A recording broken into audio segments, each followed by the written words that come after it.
Bienvenue à Toulon. Comme vous le savez, d'ici quelques mois, vous serez amené à aller aux urnes pour voter pour votre futur maire. Et chez Croque Ton Sud, on a décidé de vous aider dans cette tâche en vous en faisant découvrir un petit peu plus sur chacun des candidats. On commence aujourd'hui et ça débute avec Michel Bonus. Bonjour Michel. Bonjour. Merci beaucoup d'être avec nous. Est-ce que vous pouvez nous parler un petit peu de vous et déjà à partir de quand votre histoire de Toulon a commencé? Mon histoire de Toulon? Oui. Oula. Alors mon histoire de Toulon, elle commence bien avant ma naissance. Parce que je suis d'une famille toulonnais de génération en génération. Mon histoire à Toulon, elle est bercée par le Stade Mayol. Voilà. Elle est bercée par le port de Toulon, elle est bercée par les quartiers de Toulon, elle est bercée par ma famille. Vous savez, mon père, il avait le bar juste là. Vous savez le King là qu'il y a là? C'était un établissement qui était à mon père. Je suis né la rue derrière, c'est la rue Pomme de Pin. Ouais. Ma grand-mère avait la buvette là. C'était une tribune en bois et avec mes amis, ce qu'on faisait quand on était jeune, on avait 5-6 ans, comme elle était en bois la tribune, ma grand-mère elle avait la buvette dessous, nous on passait sous la tribune pendant les matchs, parce qu'on était tout petits, et on récupérait les sous parce que les gens perdaient les pièces. D'accord.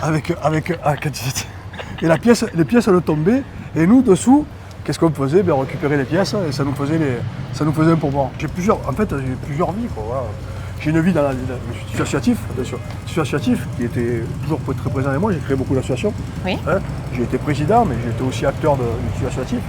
Et puis d'associations, alors association socio-éducative, association d'étudiants, association aussi de commerçants. Voilà, et après, comme j'étais joueur, j'avais une vraie appétence pour le sport. C'est ma passion. J'étais joueur, après j'étais entraîneur, après j'étais éducateur, après entraîneur, après je suis redevenu éducateur. Et j'étais chez entreprise parce que j'ai monté 8 commerces à Toulon. Oui, c'est ce que j'allais dire, voilà, le commerce c'est une histoire de longue date du coup, parce qu'on me disait que... J'étais bercé par ça. Ben oui, voilà. Vous savez, quand t'es bercé par ça, c'est un peu... voilà, pour moi c'était... j'avais le chemin, quoi. Moi je faisais des caisses à ma grand-mère, j'avais 12 ans. Je faisais des cafés, j'ai fait les nuits à 12 ans au marché Le Gros de Saint-Mus. Je mettais des caisses pour que je puisse faire des cafés parce que j'avais pas la machine. La machine à l'époque, il fallait tirer comme ça. Il fallait tirer pour faire un café. Donc moi j'avais 12 ans, j'avais 11 ans. Je faisais les nuits. Mais ça me plaisait, c'est passionnant. J'étais bercé par ça. J'ai commencé sur le port de Toulon, à La Réal. Bon, j'ai commencé au marché Le Gros de Saint-Mus, mais après j'étais à La Réal. Puis après j'ai acheté mon premier commerce, à La Réserve, sur le littoral du Morillon. Oui. Après j'ai acheté le Cabanon, place du Morillon. Après j'ai refait complètement le Richardi. Après qu'est-ce qu'on a fait? Après le bistrot d'Hélice. Après j'ai refait à Saint-Mus le Petit Régis. Mais toujours j'étais attaché à l'histoire. C'est des établissements qui ont une vraie histoire. Voilà. En fait des choses je les faisais plus par passion. Je me suis jamais recentré sur la... Au départ je voulais bien servir les gens et je savais que j'étais capable de fédérer. Et voilà, mais ça arrivait naturellement. Oui, voilà. Mes enfants, ils ont pris d'autres options. Ils ont fait beaucoup plus d'études, ce que j'ai voulu, en tous les cas. Mais surtout ce qu'ils avaient envie de faire, mais ils m'ont beaucoup aidé aussi. Ma femme aussi m'a beaucoup aidé au départ. Voilà pourquoi aujourd'hui, je suis complètement dépendant à la ville. Après, c'est vrai que je ne pensais pas, il y a un an, être candidat aux élections. D'accord. J'étais pas omnibulé par un mandat municipal. Comment est-ce que ça vient justement de se dire et si... C'est vrai, c'est une bonne question. Si c'était moi qui m'en occupais? Écoute, franchement c'est une bonne question parce qu'au départ tu pars sur quoi? Au départ c'est comme tu pars sur bien, quand tu aimes les gens, tu aimes aider les gens. C'est comme ça. Et de par mon métier, tu es toujours au service des gens. Tu vois? Moi j'ai des clientèles de La Réal qui m'a suivi à La Réserve. J'ai des clients de La Réserve qui m'ont suivi au Richardi, qui m'ont suivi dans tous mes commerces. Donc tu es là et tu te dis, mon combat, il est de bien m'occuper des gens. En fait, tu ne penses pas au mandat, tu penses à bien servir les gens. Oui, c'est ça, c'est pas... C'est comme quand tu penses aujourd'hui, tu ouvres un commerce, tu ne penses pas à ta recette. Oui. Déjà, sers bien les gens, occupe-toi bien des gens, fais en sorte qu'ils soient contents, fais en sorte qu'ils reviennent, et après, naturellement, ça doit venir. Si tu commences à penser, toi, à la recette, avant de bien servir, c'est là que tu te trompes. C'est là que tu te trompes parce que tu vas subir les conséquences à terme. Moi, je pense qu'il faut faire le contraire. Bien s'occuper des gens. Et après, naturellement, vous savez, la politique, c'est ça. Bonjour. Si tu n'aimes pas, tu n'aides pas. Si vous deviez résumer Toulon en un mot, qu'est-ce que ce serait? C'est une ville de passion. C'est une ville de passion. C'est une ville qui aujourd'hui est régie. C'est une ville méditerranéenne. Donc aujourd'hui, c'est une ville qui amène à beaucoup. En tous les cas, moi je suis très fier de vivre ici parce que c'est, pour moi le mot c'est une ville de passion. C'est une ville de passion. C'est une ville où on a des coups de sang, mais c'est sain, où on a envie d'être, de partager, on a envie de donner. C'est une ville généreuse. C'est une ville où on donne. C'est une ville où, voilà, la formule elle est là, quoi. De passion et généreuse. Une ville qui est résiliente. Parce elle est passée par des moments difficiles, très difficiles. L'histoire de Toulon montre que les Toulonnais sont très résilients. Mais les Toulonnais sont généreux, les Toulonnais ont beaucoup de cœur. Parce qu'il arrive. Voilà, j'ai grandi là. D'ailleurs, les murs ils sont encore ma famille. D'accord. Pas à moi, mais non, c'est un très bel établissement. Soleil levant, très important. Oui, bah justement, c'était la question que j'allais vous poser pour vous. Toulon, c'est un lever ou un coucher de soleil? Ah, soleil levé. Après, il y a les deux. Hein. Il y a les deux. Mais c'est tellement bien, le soleil levant. C'est tellement. Vous savez, quand on regarde une brasserie, quand on va acheter un commerce à Toulon, il faut toujours se référer à ça. Soleil levant. Pourquoi? Parce que les gens, bonjour, les gens aujourd'hui, ils vont sur le. Tu travailles au mois de février, tu vas travailler au mois d'avril, tu vas travailler dans les moments difficiles, parce que justement, il y a le soleil levant. Très important. Si Toulon était un bruit, qu'est-ce que ce serait? Toulon était un bruit, le bruit de l'eau. Moi, je crois que le bruit de la mer est le bruit de la mer. Toulon, c'est une ville ancrée sur la Méditerranée. Moi, le bruit de la mer, le bruit des vagues, c'est important, c'est apaisant. C'est une ville où on cherche l'apaisement. Et je crois que le bruit des vagues, c'est important. Alors moi, je pense au bruit des vagues. Et il y a un deuxième bruit qui me touche particulièrement et qui fait que bonjour, qui fait que c'est important, c'est le bruit des clameurs des supporters. Voilà. C'est le clameur des supporters. Tu peux pas savoir quand tu rentres dans un stade où tu sens que tu es porté. T'es porté, et j'ai vu des matchs de foot ou de rugby où on était porté. Mais pour être porté, il faut aimer ta ville. Pour être porté, il faut la sentir et il faut y Ça provoque grandir. des émotions. Ah, c'est une émotion, mais en plus tu voles. Voilà. Donc j'ai deux bruits qui aujourd'hui Ça caractérise bien Toulon. Voilà. La mer et le rugby. Voilà. Non, et le foot aussi, parce que, Oui, le foot aussi. j'ai connu des matchs de foot et j'ai connu des grands événements qui aujourd'hui m'ont Oui, marqué. c'était une ville de foot avant Ouais, d'être une ville de rugby. Non, c'est une ville sportive. Voilà. Si Toulon était une odeur, Ah, mais l'odeur de la mer, hein. les embruns, Les embruns. Hein. Les embruns, ça fait partie de notre histoire. Hein. L'odeur de la mer, c'est ça. Vous savez, même quand. Je crois que c'est les marchés ont une odeur particulière. Quand tu passes, il y a deux odeurs, il y a l'odeur de la mer et l'odeur des marchés. Quand tu es sur le marché du Pont du Lac, le marché du Morillon, le marché du Lafayette.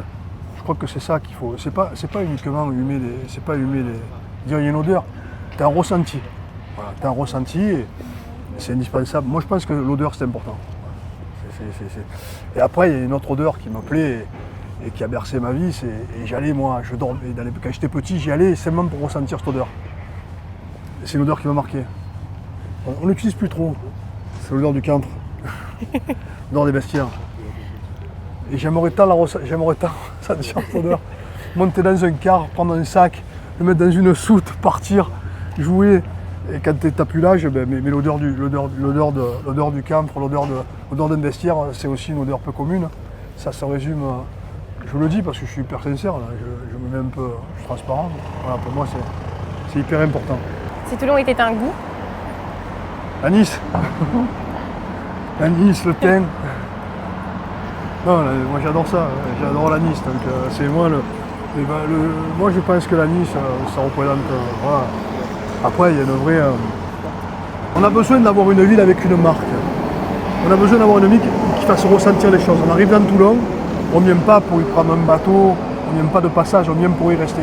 Si j'ai un objectif aujourd'hui, puis je suis prêt, c'est de dire aujourd'hui qu'on a envie de venir à Toulon pour y trouver quelque chose. Et surtout pour y trouver une forme de solidarité, d'apaisement, de montrer ce qu'est une ville méditerranéenne. une ville où les gens ne se croisent pas, mais les gens s'apprécient et les gens font en sorte de bien accueillir. Et moi, le goût, j'aime le thym, j'aime le romarin, j'aime surtout l'anis. Voilà, j'aime pas que le pastis. Hein, Oui, l'anis, oui. hein. L'anis, C'est moi qui allais vous dire, je dirais pas le contraire. hein. Pas que toi aussi, t'aimes l'anis. Tu vois, ça tombe bien. Si c'était une couleur, La première couleur qui me vient, c'est la couleur bleue. Mais le ciel, la mer. ouais, le ciel, la mer, c'est la couleur bleue, c'est la couleur bleue pour moi. La couleur bleue, même si j'ai des couleurs qui marquent notre vie là. Mais la couleur bleue, c'est une couleur azur, c'est une belle couleur, quoi. Voilà. Ça met tout le monde Et d'accord. c'est la couleur de la ville. Je crois que c'est important parce que c'est notre couleur. Après, c'est sûr qu'on a des couleurs de maillot, on a des couleurs rouge et noir. Et une couleur, c'est le bleu. Une émotion, C'est une bonne question parce que c'est des questions quand tu n'es pas préparé à ces questions, tu veux bien répondre et tu veux pas dire ah peut-être j'aurais dû dire ça. Donc j'ai envie de vous dire que l'émotion, la principale émotion, c'est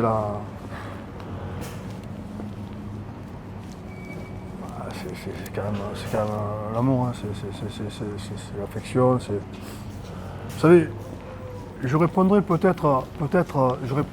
peut-être différemment il y a un an. Parce que je suis passé par des moments difficiles et alors c'est vrai que toi tu dis et que tu sais à quel point c'est important d'avoir ta famille autour de toi. D'avoir ta femme, tes enfants, ta mère, tes proches, tes amis. si votre mandat était un mot, qu'est-ce que ce serait?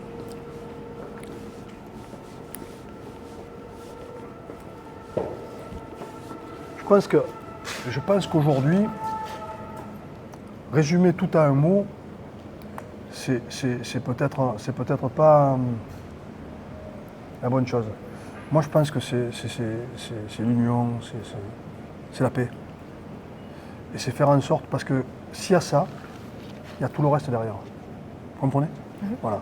Moi, je pense que c'est plus ça. Ce que je voudrais, c'est justement pas tout confondre et dire aujourd'hui, une ville qui est apaisée, c'est une ville qui réussit.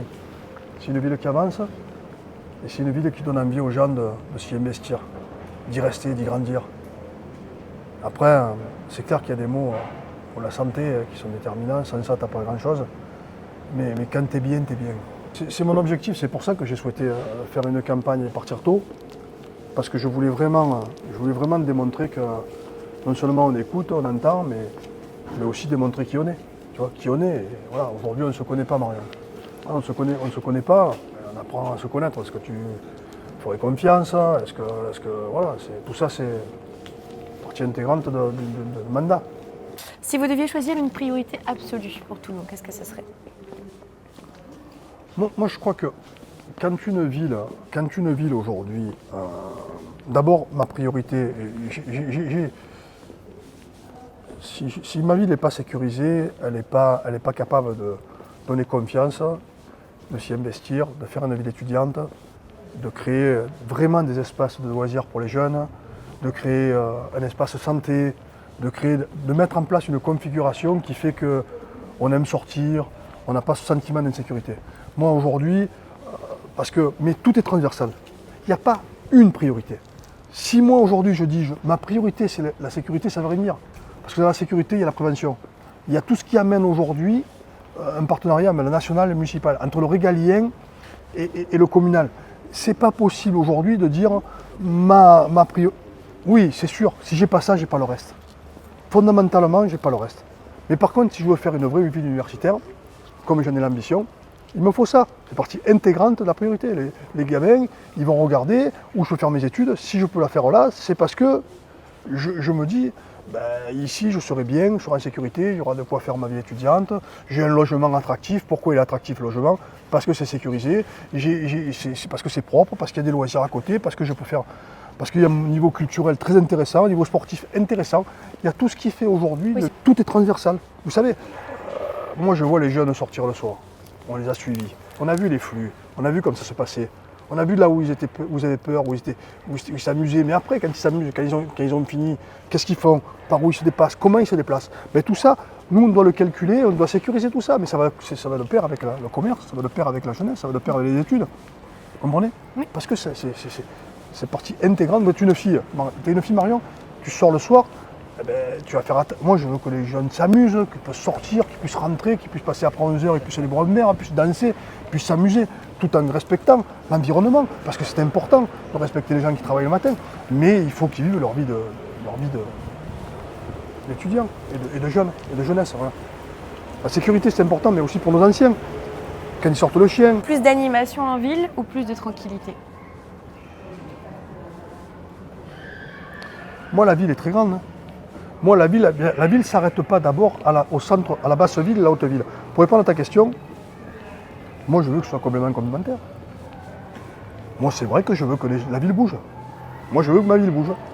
Mais je ne veux pas que ma ville, aujourd'hui, elle soit aujourd'hui en effervescence où les gens ne puissent pas dormir.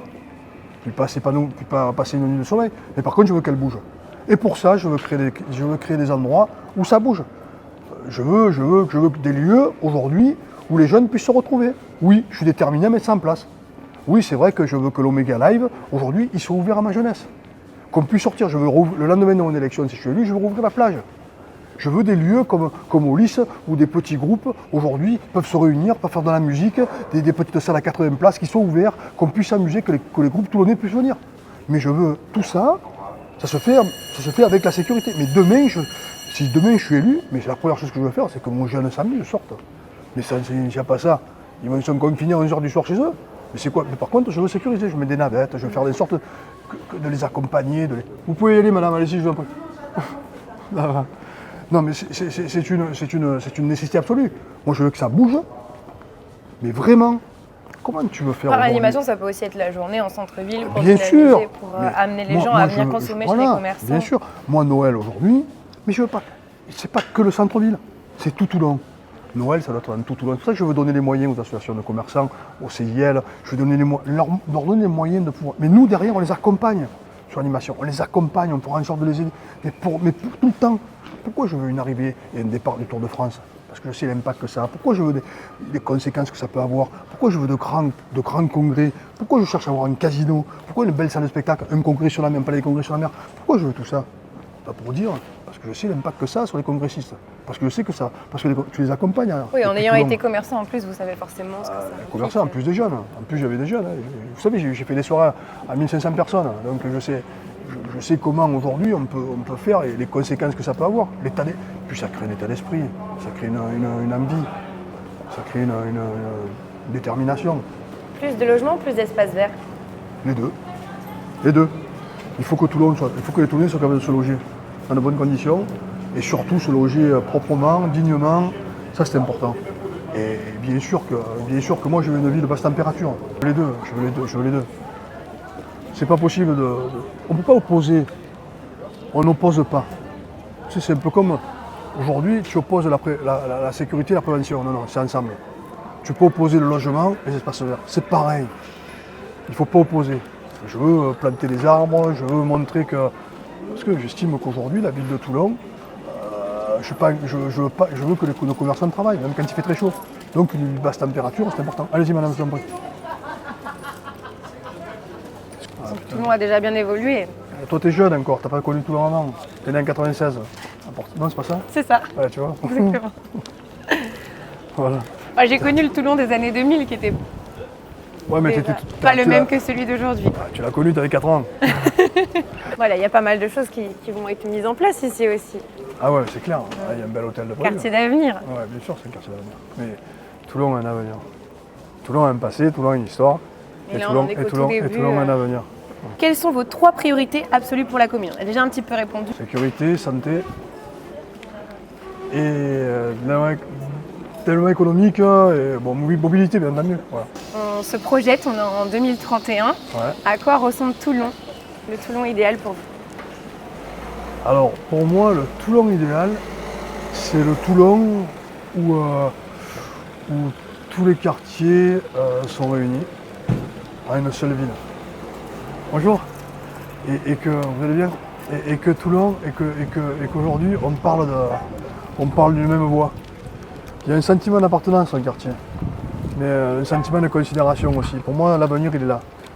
Et puis après, l'avenir où chaque Toulonnais ait les mêmes chances, quel que soit l'endroit où il habite, quel que soit l'endroit où il a grandi. Bonjour, tu vas bien? Ça va, merci. Quel que soit l'endroit où il a grandi. C'est ça, moi, je vois mon Toulon d'avenir comme ça, et qu'on ait la possibilité d'y faire ses études, d'y grandir, de s'y soigner, d'y avoir un emploi et de bien y vivre. C'est ça mon objectif. Pour vous, être maire de Toulon, c'est quoi? Moi, c'est rassembler. Moi, c'est rassembler. Moi, si j'ai un mot, c'est rassembler les Toulonnais autour du même objectif, d'avoir une vraie ambition pour leur ville et pour eux. Et pour leurs enfants et pour leurs aînés. C'est ça. Moi, si j'ai un mot, c'est de fédérer. C'est surtout pas aujourd'hui séparer les gens et les mettre dans des cases. Merci beaucoup. Mais j'ai pris beaucoup de plaisir, mademoiselle. Merci beaucoup d'avoir été avec nous. Pour retrouver l'intégralité de cet entretien, ça se passe sur notre page YouTube. En attendant, restez connectés car les nouveaux candidats arrivent très bientôt. Croque ton sud!